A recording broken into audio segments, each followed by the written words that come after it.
Stephen Hawking.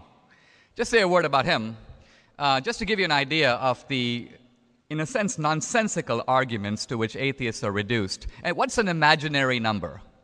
Dan spoke of an imaginary number. An imaginary number is something like the square root of -2. Now, theoretically, it's a concept. I agree. You can do mathematics with the square root of -2. But if somebody were to ask you, do you have the square root of -$2 in your pocket? You would say, no, that's ridiculous. It's a concept, but it has no equivalent in actually existing reality. Stephen Hawking admits that. Dan Barker evidently doesn't. Then, the God of the gaps. Basically, here's what's going on here. There are unexplained features in the universe. I'm saying the best explanation is God. Dan's saying he has no idea what the explanation is, but he's assuming it's not God. And he thinks that's an argument. In other words, here we have a universe. It got here. It must have gotten here somehow. It's fine-tuned for life. Someone or something, it got fine-tuned in some way. Dan has no idea how it happened. Now, if we were going and looking on another planet, looking for life, and let's say we were to find buildings, columns, books, artifacts, what would we conclude? We'd say, well, right away, the evidence points to intelligent life on this planet. Somebody did this. It didn't happen by chance. Molecules didn't just fly together and produce these buildings. Someone did it. We may not know who did it, but someone did it. That's a reasonable explanation. Along comes Dan and goes, well, since we don't know who did it, it's a gap. And we can't really say that someone did it. We just don't know. You can't resort to the good old aliens of the gaps.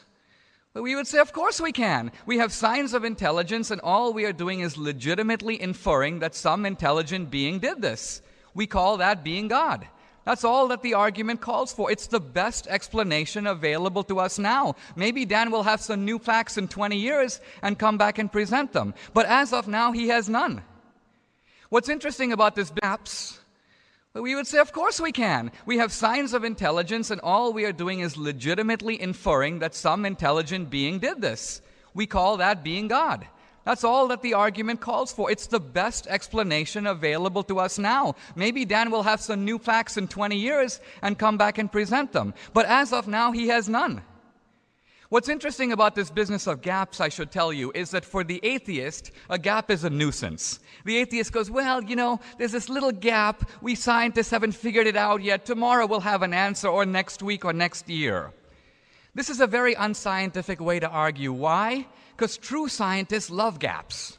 For a true scientist, a gap is a clue that there may be some defect in our inherent understanding of reality. You know, when we had the Newtonian universe 200 years ago, it explained very well the motions of the planets. But there was one planet, Mercury, whose orbit was slightly off.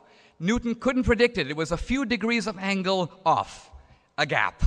Now, a lot of scientists with Dan's mentality said, no big deal. It's just a little gap. Maybe there's some matter we haven't found or something. But Einstein recognized, wait a minute.